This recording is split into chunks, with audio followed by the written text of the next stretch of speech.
to my channel. In this video, I'm going to be sharing with you some pre-med advice that was given to me as a freshman and some advice that I want to give to you guys as a senior. Let's get into it. Choosing a major. So the first thing that everyone is thinking is, okay, choosing a major, easy, choose bio. That's the only thing you can choose as a pre-med. You have to be bio because it is what it is. It is what it is. It is what it is. No, it actually isn't what it is.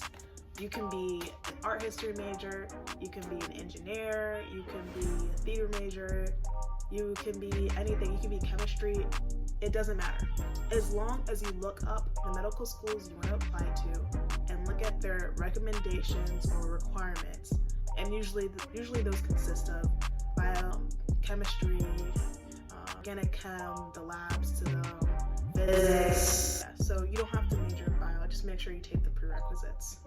Number 2, doing well, but doing well to the point where you actually retain information.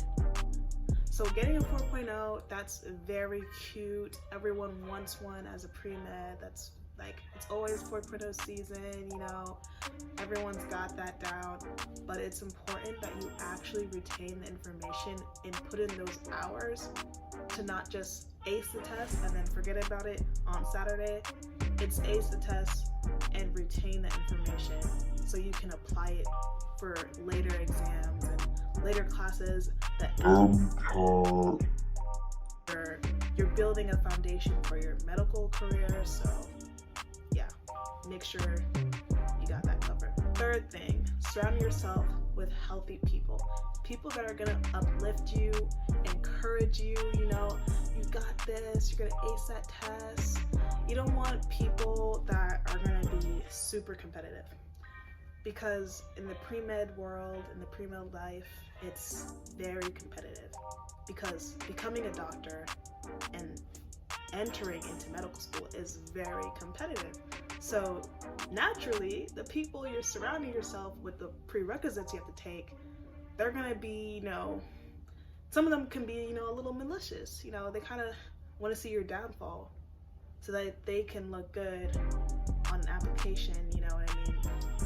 Anyhow, so surround yourself with people that want to see you do well, that also are going to encourage you to push yourself further, that aren't going to be like, yeah, you know, C- is good, C's get degrees.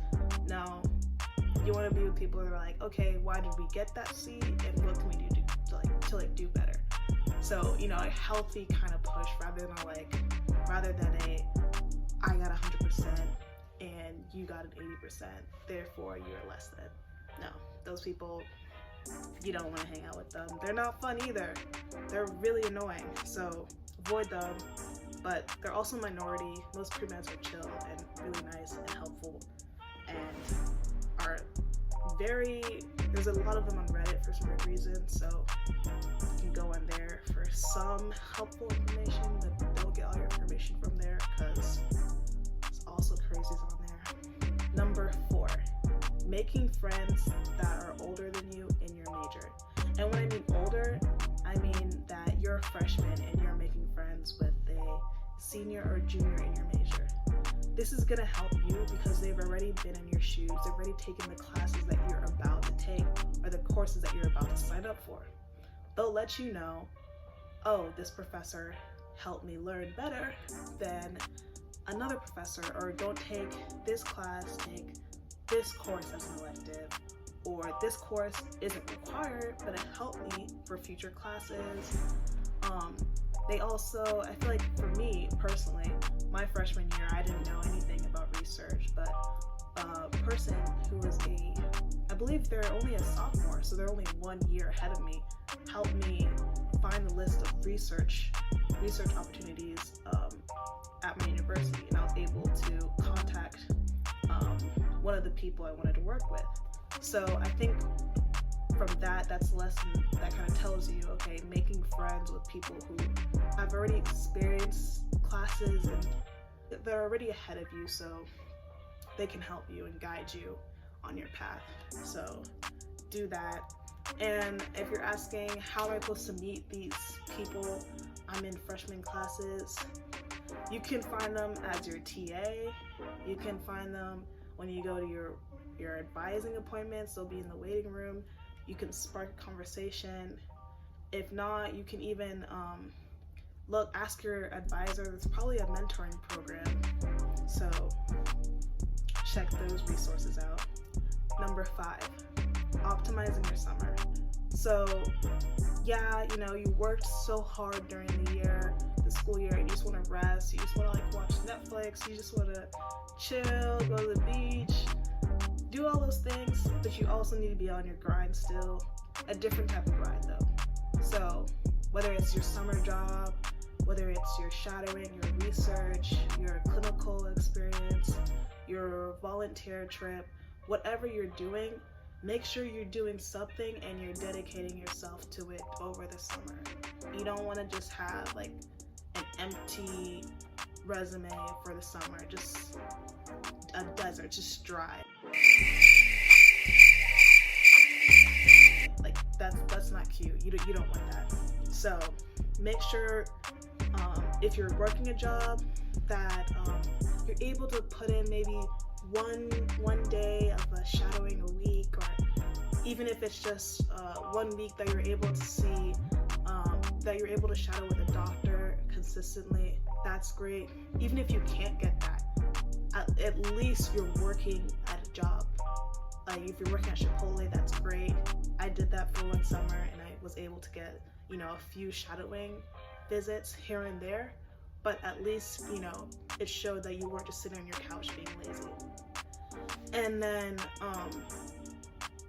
if you're wondering how you can find shadowing experience, look at the doctors you've seen already, because they, like your physician, your pediatrician, they've seen you, they've seen you grow, they know you, they may have heard some whisper that you're interested in medical school. So ask them. If you switch your pediatrician, you don't know your physician very well, ask your parents. If they have a doctor that they see that they trust and that they like, maybe they'll be willing to let you shadow. Another good resource, another good way of finding shadowing experience and just pre-med experience in general is telling people that you're a pre-med. This has helped me so much. Pretend like you're a business card and you're just trying to be okay, hey guys, I can babysit. Here's my babysitting business card. Tell people I'm interested in becoming a doctor, because it'll come in handy when they meet a doctor, or they realize they're really close with a doctor who's really nice, really chill, that would let you shadow.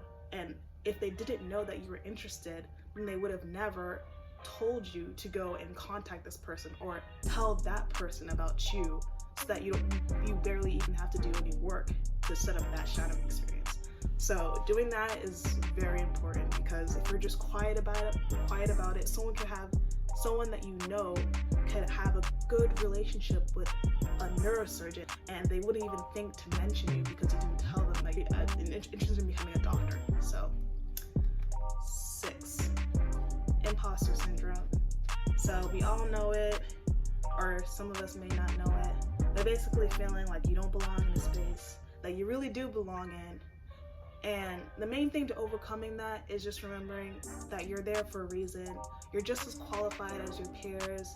Even if you don't fit the typical model of a pre-med student, you're still capable of achieving the same goals that a typical or a stereotypical pre-med student would. So you can do well on your MCAT, you can get a good GPA, you can apply to medical school, get those clinical hours, everything. Don't let that hold you back from opportunities. So yeah, basically just go for it. Reach out to people that you may know that have a similar background as you, and ask them what they did, how they were able to succeed. Even if you don't know them, read, do your research. There is an article on imposter syndrome posted by the Association of American Medical Colleges. I'll post the link below so you guys can read more if you're interested. Also, if you made it this far, don't forget to like, subscribe, and comment. Thank you.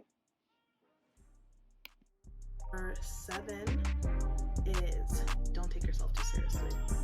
And this one, if you can't teach it to yourself, you will be able to achieve this after some prereq course. Like, you can't tell me there wasn't one prereq course that didn't, humble you. That didn't, bring you to, okay, I am doing well in school, but okay, I have a weakness.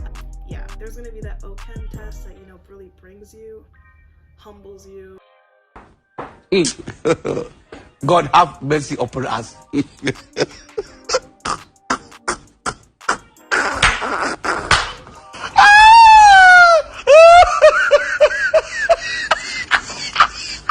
So, yeah, don't take yourself too seriously. Learn from your mistakes. Don't let them bring you down. Let them power you. Encourage you to try even harder on the next exam. And yeah, that's all the information I wanted to give today. If you guys have any questions, or if you guys want me to make a video on something else that I mentioned during this video, like imposter syndrome or other prerequisites that I didn't mention, anything,